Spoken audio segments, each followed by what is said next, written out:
So let's shift to baseball here.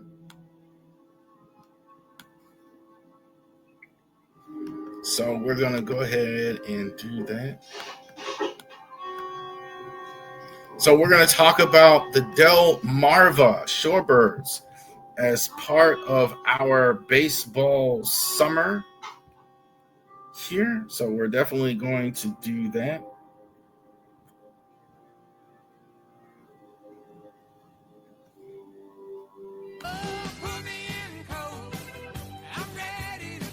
Hey.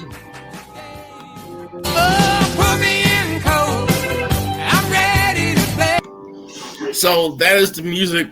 Put me in, coach. I'm ready to play today. You put you in, coach. I used to listen to that every time I used to run out on the Little League field because you got a lot of these, especially guys in the minor leagues and college baseball, have those dreams of playing in the majors, just like I did every time I ran out of Little Big Field. Obviously, I didn't get there, and most of us don't.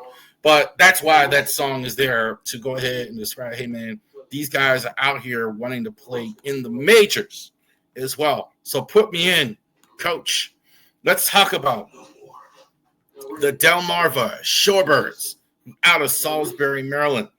This record is actually did a little better with the records. Now, because this is actually, I think, today's record. 26-39. Seeing that consistently, unfortunately, with the teams in the minor leagues for the Orioles, not very good. Losing record for the Tides, losing record for the Bay Sox, losing record for the Shorebirds, losing record for the Ironbirds. Not as well this year. Prospect group not as strong, not playing as well at the bottom of. So we're seeing that a lot. Colin Woody as the manager, second year for the Shorebirds as well. Chris Bitters, the 19th season as the GM. You do see managers move on a lot in the minor leagues, obviously, because they're like players in the sense. They're not trying to just manage in a minor league team. They're trying to manage in the majors. GMs stay in the minors. They're the ones that are actually running these teams. They're the ones that are actually there year over year over year. You see that a lot. So see that a lot. What we're seeing now in Delmarva is a lot of these Michael Elias prospects. You're seeing it at other levels, but you're definitely now seeing more and more of these players, the international system. Now they're in Delmarva. Now they're in the minor leagues. Now they're in. Soon you're going to see a lot of these guys. So now you're seeing a lot of that now. You look at this Delmarva, and it looks a lot like DSL Orioles and all that other stuff for years past.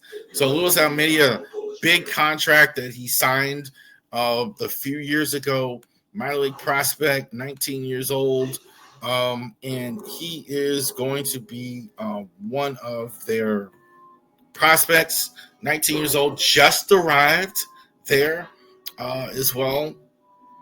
What was his contract? I'm going to look that up real quick. I think his contract was, $2 million when he signed as a 17-year-old, almost $3 million, $2.5 million. So he had one of the largest minor league contracts. So that tells you what they think of him. Also, Brian Batista almost made a notable name. I think it's worth looking at.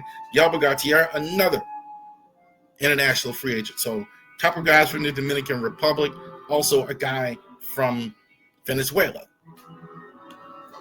So what's going on with the Shorebirds? So again, a lot of this now is the flavor from the international roster. Edmund Arberia, I think he's injured right now, but he's got 2 home runs, 11 RBIs, 16 stolen bases, doing very well in the minors, hitting .211. Chamarcel Buse, I think I'm saying that right, I'm sorry. 6 home runs, 35 RBIs, hitting .286. He had the best average that I saw there as well. Alfredo Vasquez, 1 home run, 15 steals, 9 RBIs, .245 average. Raylan Ramos. I really like him. I think him and 4 and 5, Raylan Ramos and Braylon Tavra are the guys that I really like, I think, as far as they have a major league future as well. Both of them really hit with a thud. So they have some speed as well. they definitely guys are very good defensively. So I really like both of these guys. I think they'll definitely keep moving up in level. I think you're going to see that. Pitching not as strong at the lower levels, and this is kind of what you're seeing. Michael Calderon, decent season here, one in ERA, 2.97, 29 strikeouts. Vespi, you know the last name, Nick Vespi, I think they're related. Ben Vespi, 24 home runs. So again, 24 in low A. Again, moving a little slow, but moving along, having a good season as well. Evan Yates, 22 home runs, 22 years old, 3-1, 6.3 56, leading the team, I think, a strikeout 56. Evan Yates as well. So, seeing a lot of the minor league flavor from the international prospects at Delmarva now. So, a lot of these guys are not just in the international, they're moving up through the ranks, moving up through the system. Really young group. I think Vespi here was the oldest guy, 24 years old. So we will see how this goes. No real prime prospects. Again, top 30 prospects, I think you have some potential there. When you talk about Tavera, you talk about Ramos, you talk about Amidia, you talk about guys like that. But as of now, still very developmental. There you go. All right. So let's go ahead and get that squared away. Let's not play. Well, we'll do center field. Put me in, coach. I'm ready. All right, put me in, coach. Play center field as well.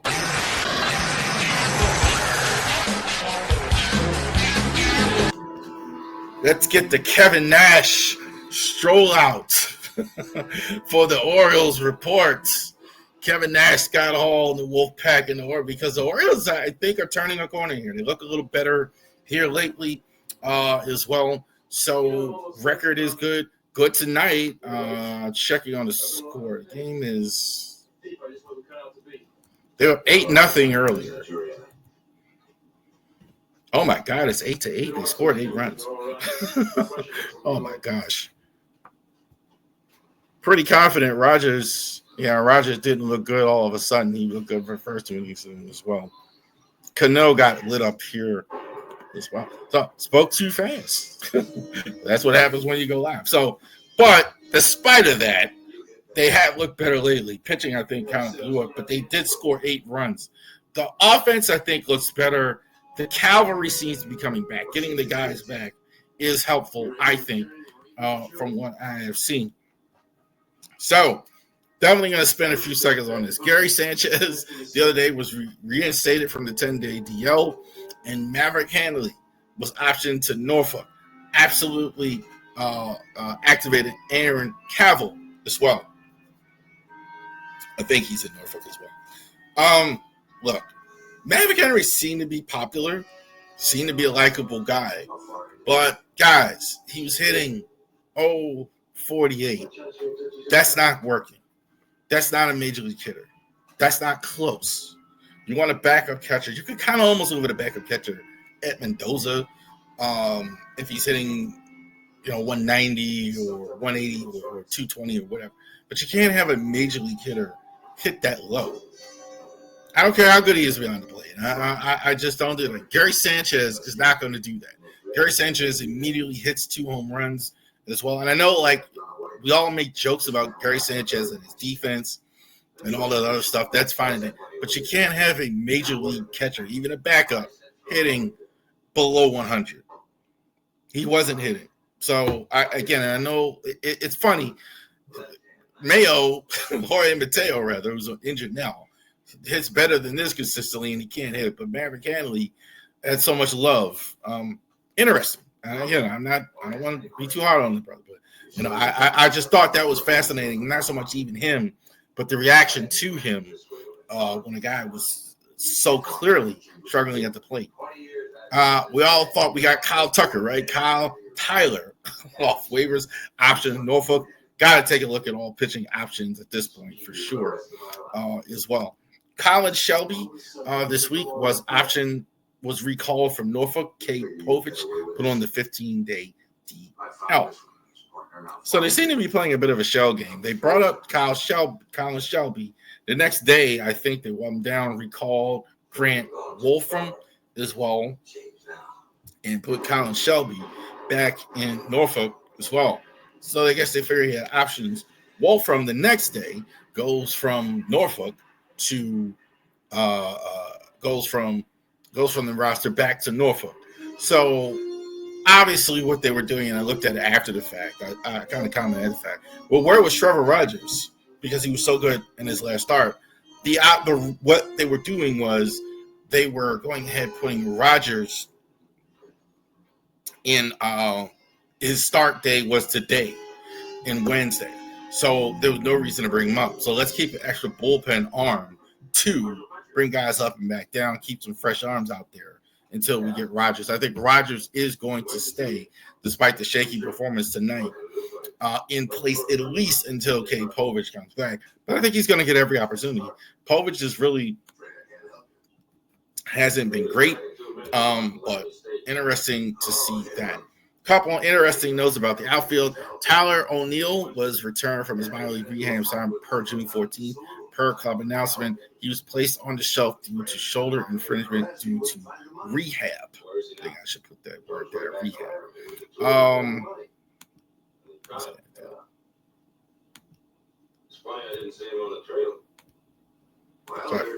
So rehab for that. O'Neill's been a mess. I'm hearing different things. First he's injured, then he's here. Tyler O'Neill's had a history of injuries throughout his career.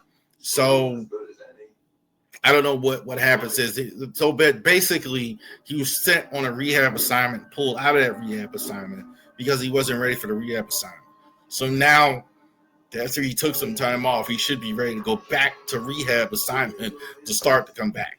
So it'll be a while, I think, before we see Tyler O'Neill. I would assume not before the break or right around the break would be the earliest now if he hasn't even started rehab yet. So we will see about that.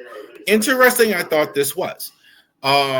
They brought Cedric Mullins back from IL, and Cowser has still been in center. I think Mullins started today. In center, and I think Cowser wasn't left. Why does that matter? Because this is your best defensive player, and he's out in the outfield.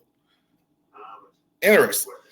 Could it be? It's one of two things. Either A, he's injured still, and they're slow walking an injury. Because one of the reasons you want Mullins is you want the defense, you want the center field, you want the outfield production defensively. The other reason is, has he been relegated to the fourth outfielder? I think that's fascinating as well. So you got Cowser in center, you got Dylan Carlson playing, and you have Roman Renato, who's been hitting cleanup, hit another home run tonight, and has been productive. So it's possible, maybe a bit of a demotion for center. But for the longest time, they just automatically plug him in center. And I think it's fascinating that, okay, you're bringing back to DH him, then he kind of sits and he kind of interesting to see. Let's see how this plays out with Cedric as well. Getting near the deadline, they're winning more games. So they're about 10 games on their 530 and 40. Can they get to enough to where maybe they're not selling? And it'll be fascinating to see what happens. Gary Sanchez is back. He hit 2 home runs. I put him on the hot list as well. Dean Kramer. Yes, Dean Kramer. Solid in both outings. I thought Kramer was fantastic yesterday. I thought he was fantastic in both outings. He pitched 3 different times. I thought he was good. Felix Bautista has looked like Felix Bautista lately. He's been really outstanding. I think he's really rounding into form. Had 2 different saves during the week. Not good. Zach Eflin. He's just not an ace, and they need him to be. He's not an ace. That's not a knock on him. But he's a really good starter, but he's not at that next spot yet as well. Sagano, I think, has been struggling in starts early. I've seen this a couple of times now. Now, he usually winds himself out as well, but this is a trend where he's kind of scuffling in starts early. Jackson Holiday, Not overall, not worried about it a lot, but not really good lately as well. This last week, he was like under 200. Put him in there. At the New York Yankees this week. Yankees suck. I definitely believe big series as well. Let's see how you do against some good teams. Rangers are struggling as well. Rangers have some talent, but they've had a lot of injuries. So that is a thing. And Westberg, before he came back last week, hit 2 home runs, but Westy has been really good.